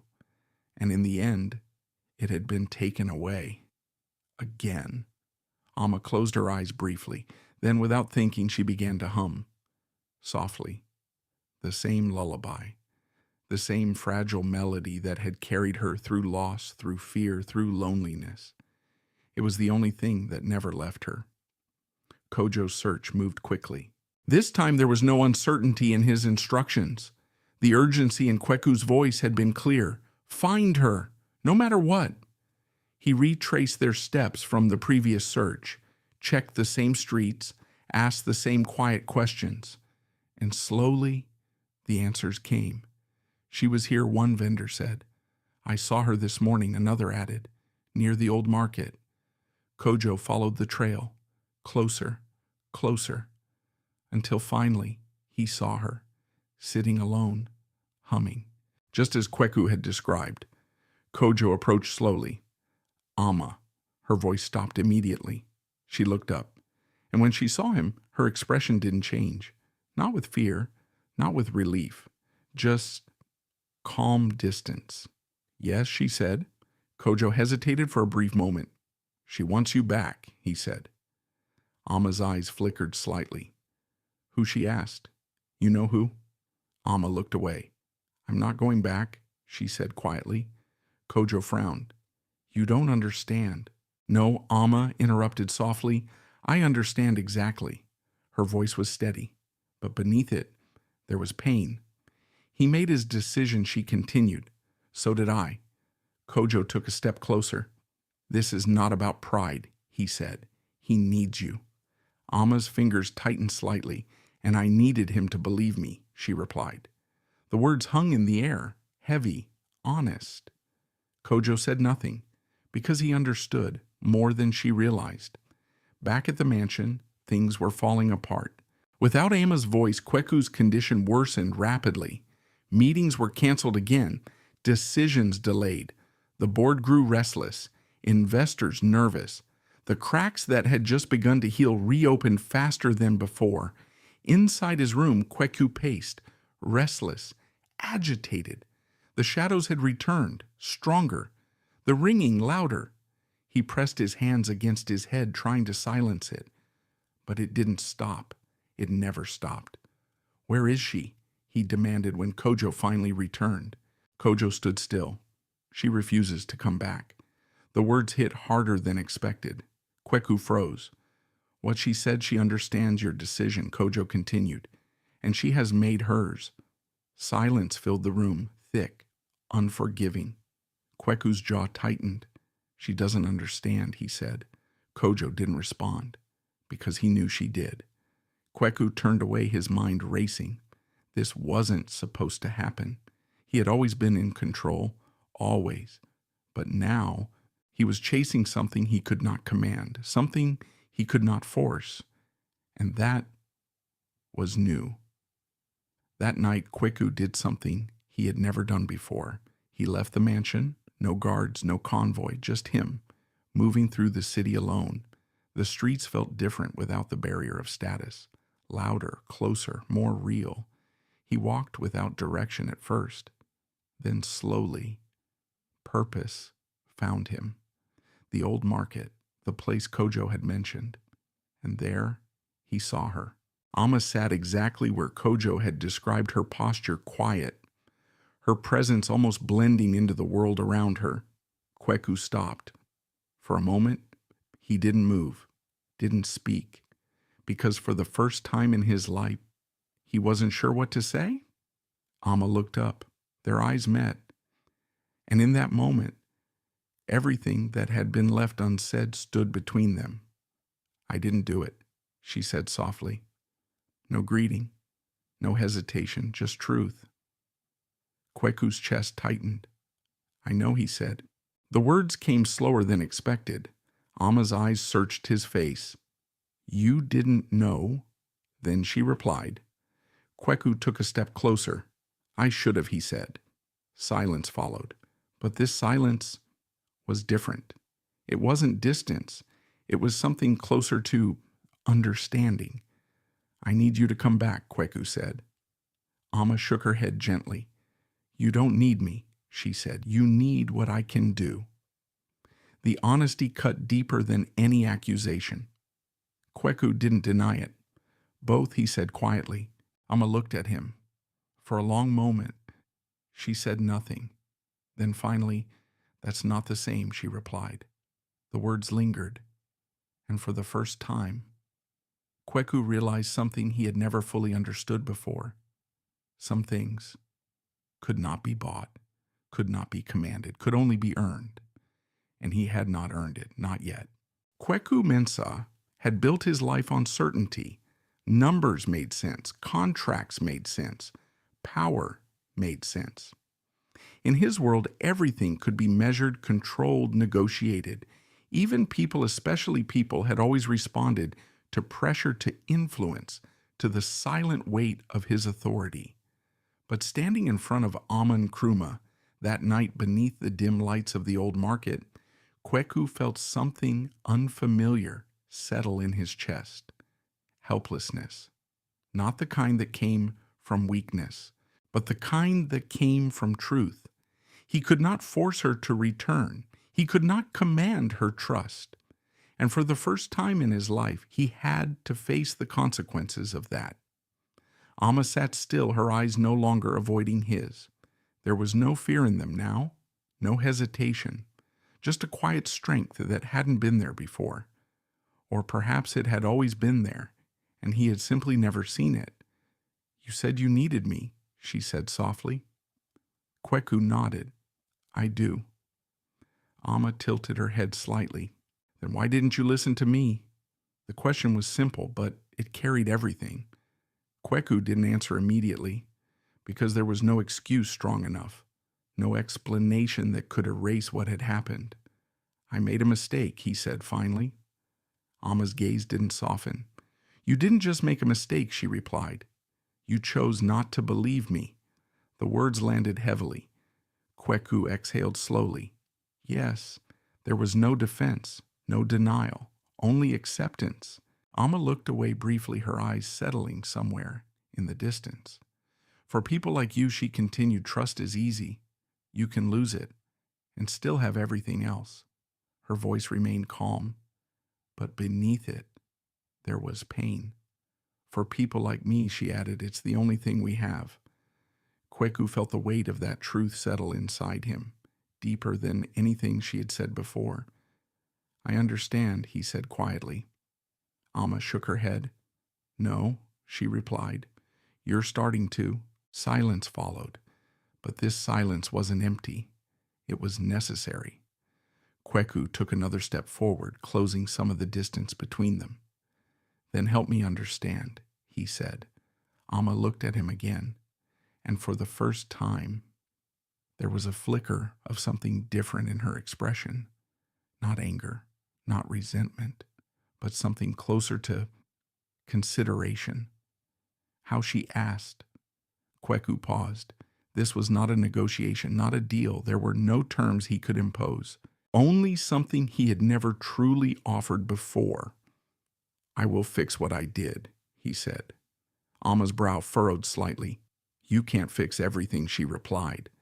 "No," Kweku agreed, "but I can start."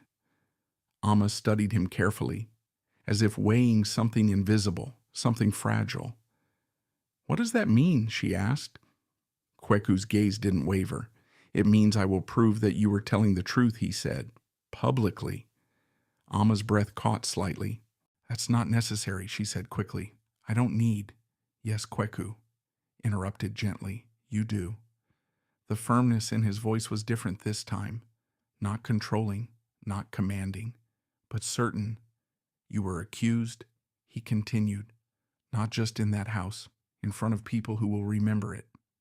Amma looked down, and if I do nothing, that stays with you. The truth of it was undeniable. Amma's fingers tightened slightly. I don't want to go back there, she said softly. You won't? Kweku replied immediately. Amma looked up. What you won't go back as you were, he clarified. Not as someone who can be dismissed, not as someone who can be blamed without proof. Amma's expression shifted. Something inside her hesitated, because part of her wanted to believe him, but another part, the part shaped by loss, by rejection, by repeated disappointment, did not trust easily. And after that she asked. Kweku didn't hesitate this time. After that, the decision is yours. Amma stared at him. You won't force me to stay. No. The answer came without pause. Amma's heart beat a little faster. And if I don't come back, Kweku held her gaze, then I will accept it. The words were quiet, but they carried something real. For a long moment, Amma said nothing. The night moved around them. The distant sounds of the city continued as if nothing had changed. But everything had. Inside that moment, inside that conversation, something had shifted. Amma exhaled slowly. You really don't understand how different this is for me, she said. Kweku nodded. I know. She looked at him again. And you still want me to trust you? Yes. There was no hesitation, no doubt, just truth. Amma closed her eyes briefly, then opened them again. I won't come back yet, she said. Kweku's expression didn't change, but she continued. I'll listen. That was all. Not forgiveness, not agreement, but not rejection either. And for now, it was enough. Kweku nodded. Thank you. Amma looked away slightly. I'm not doing it for you, she said. I'm doing it for myself. Kweku almost smiled. I understand. The next morning, Kweku returned to the mansion with a different purpose. Not control, not recovery, but correction. The board was already gathered, executives seated, tension high. They had expected another unstable meeting, another sign of weakness. Instead, Kweku stood at the head of the table calm, focused, different. There has been an internal issue, he began. The room fell silent. A staff member was wrongly accused of misconduct. He continued, and I allowed that accusation to stand without proper investigation. The executives exchanged glances, confused, uncertain. That was my failure, Kweku said. The words were clear, direct, unavoidable, and I will correct it. There was no elaboration, no justification, just accountability, something no one in that room had ever seen from him before. At the same time, inside the mansion, Madame Afua stood in her office, her expression tight as she listened to the news. He was speaking, publicly, addressing the situation, undoing everything. Her grip tightened on the edge of her desk. This was not how it was supposed to go. She had controlled the narrative, maintained order, protected the structure, and now he was tearing it apart. For a girl, her eyes darkened. Because she knew something now, this was no longer just about control. It was about something far more dangerous, change. And if she didn't act soon, she would lose everything. Back in the city, Amma sat quietly listening to the distant noise of life continuing as it always did. But inside her, something was shifting, slowly, carefully, like the beginning of something she was not yet ready to name. She didn't know if she would return, didn't know if she could trust him, but for the first time, She saw something she hadn't seen before. Not power, not authority, but effort. And sometimes that was where change began. The correction did not happen quietly. Kweku Mensah did not allow it to. By midday, a formal statement had been released across internal channels of Mensah Group Holdings. By evening, it had reached beyond the company walls, circulating among partners, clients, and even the media. It was direct, unapologetic, and unlike anything people expected from a man like him. A staff member had been wrongly accused.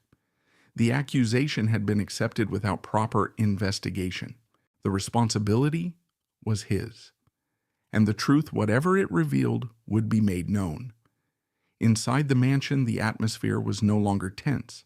It was fractured. Staff moved carefully, their usual confidence replaced with uncertainty.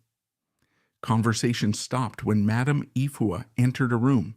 Eyes avoided hers, because something had shifted, not just in Kweku, but in the balance of power itself. Madame Ifua stood in the main hall, her posture still rigid, her expression still composed, but the calm she projected was no longer absolute, not after what had happened, not after what was coming. Kojo approached her quietly. "Sir has requested your presence," he said. Madame Ifua did not respond immediately. She simply nodded once, then followed. The meeting took place in Kweku's study. No audience, no distractions, just the two of them. When Madame Ifua entered, Kweku was already standing by the window, his back turned. For a moment neither spoke. Then you knew. The words came without introduction. Madame Ifua's expression did not change. "Sir," she replied. Kweku turned slowly. "You knew she didn't do it," he said. This time it was not a question. Madame Ifua held his gaze. "I acted based on what was presented," she said calmly. Kweku stepped closer. "No," he replied. "You acted based on what you wanted." The silence that followed was sharp, focused. Madame Ifua's eyes narrowed slightly. "You are allowing emotion to influence your judgment," she said. "That is not like you." Kweku stopped in front of her. "And you are hiding behind control to justify injustice," he said. The words landed heavily. But Madame Ifua did not step back. "I maintain order in this house," she said. "That is my responsibility." And in doing so, Kweku replied, "You removed someone innocent." Madame Ifua's voice hardened. She was disrupting that order. Kweku's gaze sharpened. "No," he said quietly. She was changing it. That was the truth Madame Ifua had been avoiding. And hearing it spoken aloud stripped away the last layer of control she held onto. "You are letting a servant influence you," she said, her voice lower now, more dangerous. "This is not about justice. This is about weakness." Kweku did not react immediately. Then slowly he shook his head. "No," he said, "this is about accountability." Madame Ifua's lips pressed into a thin line. "And what will you do?" she asked. Kweku's answer came without hesitation. "You will step down." The words were final. Madame Ifua's breath stilled. For the first time, something broke through her composure. "You cannot be serious," she said. "I am," Kweku replied. "I have served this house for years," she continued. "I built its structure, its discipline. And you used that structure to harm someone who did not deserve it," Kweku said. The silence that followed was different. Not tense, not uncertain, but final. Madame Ifua straightened slightly, regaining what control she could. "This is a mistake," she said quietly. Kweku did not argue. Perhaps he replied, "But it is mine to make." For a long moment she said nothing. Then finally she turned and walked out, not defeated, but no longer in power. By evening, the truth came out. The small bottle found on the tray had been analyzed. It was not poison, not even harmful, just a concentrated herbal mixture, strong yes, but harmless in the quantity present. More importantly, fingerprints, Not Ama's, another staff member's, a quiet girl who had broken under pressure when questioned. She admitted everything. Madame Afua had instructed her, placed the bottle, directed the situation, controlled the outcome. The truth spread quickly, and with it, a shift, not just in the house, but in perception. Amma heard about it from a stranger, a woman sitting beside her at a roadside stall reading from her phone. They say the rich man admitted he was wrong, the woman said. Amma's head turned slightly. What she asked. The woman glanced at her. Some story about a girl being accused. She continued. He exposed everything, even removed his own manager. Amma's heart beat faster. The words felt distant, unreal. But that kind of thing doesn't happen, the woman added with a small laugh. Rich people don't admit mistakes. Amma said nothing, because she didn't know what to feel. Part of her wanted to believe it. Another part was afraid to. That night, Kweku returned to the same place he had found her before, the old market, the same dim light, the same quiet presence. Amma was there, sitting, waiting, as if she had known he would come. Kweku approached slowly. This time, he did not hesitate. It's done, he said. Amma looked up. Her eyes searched his face. What as Kweku stood in front of her? The truth, he said. It's out. Amma's breath caught. They found who did it. He continued, it wasn't you. Amma's gaze dropped slightly. I know that, she said softly. Kweku nodded. But now, everyone else does too. The words settled slowly, deeply. Amma's fingers tightened slightly in her lap. And the manager, she asked. She's gone. Amma looked up again. There was something in her eyes now, not relief, not joy, but something closer to closure. Silence followed. But this silence was no longer heavy. It was open. Kweku took a breath. I told you I would fix it, he said. Amma studied him. You started? She replied. Kweku accepted that, because she was right. This was not the end. It was the beginning. Amma looked away briefly, then back at him. You really did it, she said, not a question. Just acknowledgement. Kweku nodded. Yes. Another pause. Then Amma stood slowly, her movements calm but deliberate. I'll come back, she said. Kweku's expression didn't change, but something inside him did. On my terms, she added. Kweku nodded immediately. Of course. Amma met his gaze. And I'm not coming back as a servant. Kweku didn't hesitate. You won't. For the first time, a faint smile touched her lips, small but real. And in that moment, something deeper than agreement was formed. Not power, not control, but respect.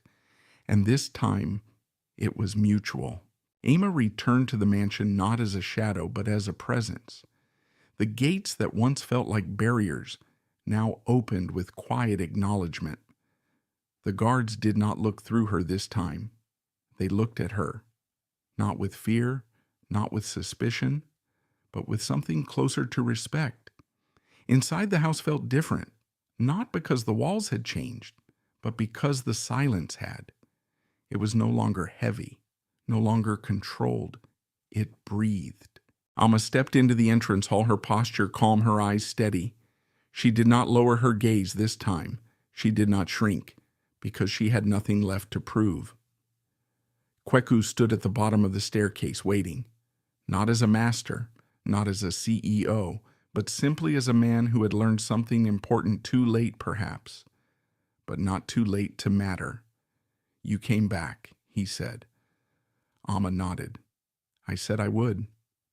Their eyes met, and for a moment everything that had happened between them existed quietly in that space. Then Kweku stepped aside. Welcome back, he said. Amma walked forward, not behind him, not beneath him, beside him. The changes that followed were not immediate. They were not dramatic, but they were real. Amma was given her own space, not a servant's room, but a small private suite. She was no longer assigned tasks in the kitchen or laundry. Her role was simple but important. She was there because of her voice. But more than that, she was there because she chose to be. Every night she sat beside Kweku's bed and sang. And every night he slept, longer, deeper, more peacefully. The transformation was undeniable.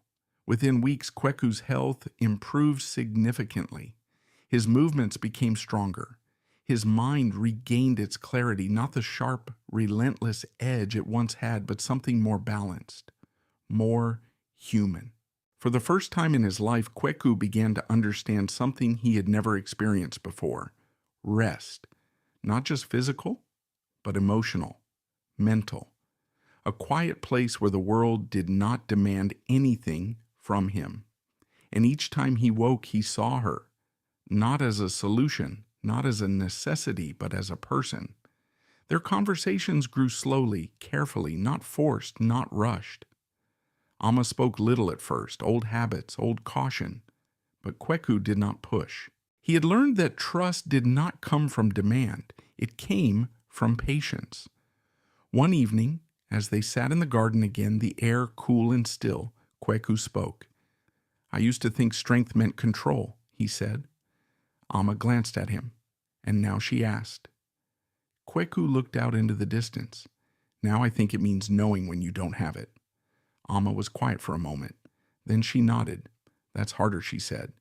Kweku almost smiled. "Yes," he admitted. "It is?" Another silence followed. But this one was comfortable, not empty. Amma leaned back slightly, her hands resting loosely at her sides. "You're different now," she said. Kweku turned to her. "Is that a good thing?" Amma considered the question. "Then yes." The answer was simple, but it carried weight. Outside the mansion, life continued. The company stabilized fully. Investors regained confidence. Kweku returned to leadership not as the same man he had been, but as someone changed by something far more powerful than success. Word spread, not just about his recovery, but about what had caused it. Some called it coincidence. Others called it something more.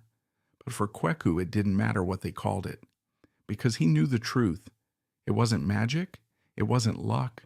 It was connection. Months passed, and with time, something deeper began to form between them. Not sudden, not overwhelming, but steady, like everything else they had built. One night after Amma finished singing, Kweku didn't fall asleep immediately. Instead, he looked at her. "You could leave," he said. Amma tilted her head slightly. "I could," she agreed. Kweku studied her. "You don't have to stay." Amma met his gaze. "I know." Silence. "Then why do you?" he asked. Amma looked away briefly, then back at him. "Because I want to," she said. The words were simple, but they meant everything. Kweku's chest tightened slightly, not with pressure, but with something lighter, something unfamiliar. Gratitude, not for what she gave him, but for who she was. Time moved forward, not perfectly, not without challenge, but with intention. Amma began to do more than just sing. She spoke, shared, helped. Kweku listened, learned, changed, and slowly, the mansion itself changed too, not in structure, but in spirit. The fear that once defined it faded, replaced by something quieter, something real: respect. One afternoon, as the sun filtered through the garden trees, Amma stood beside Kweku, watching the world move beyond the walls. "You've built a lot," she said.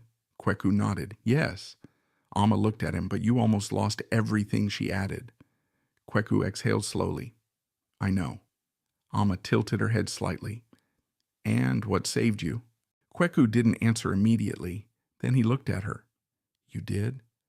Amma shook her head gently. "No," she said. "You did." Kweku frowned slightly. How Amma's expression softened. "You listened," she said, eventually. The truth of it settled between them. Not dramatic, not overwhelming, but real. That evening, as the sky turned deep orange and the city lights began to flicker on, Kweku sat quietly in his room. Amma's voice filled the space once more. Soft, steady, familiar. And as his eyes closed, as sleep came naturally without resistance, without fear, there was no struggle, no emptiness, no isolation, just peace, the kind he had searched for his entire life, and finally found, not in power, not in wealth, but in something far simpler, something far more human, connection. In life, we often believe that power, money, and control can solve everything. We chase success, we build walls, we protect ourselves from pain, and in doing so, we sometimes lose the very thing that makes us human: connection. Kweku had everything the world admired: wealth, influence, intelligence. But none of it could give him peace, none of it could give him rest, because rest does not come from what we own. It comes from who we allow into our lives. Amma had nothing by the world's standards: no money, no status, no protection.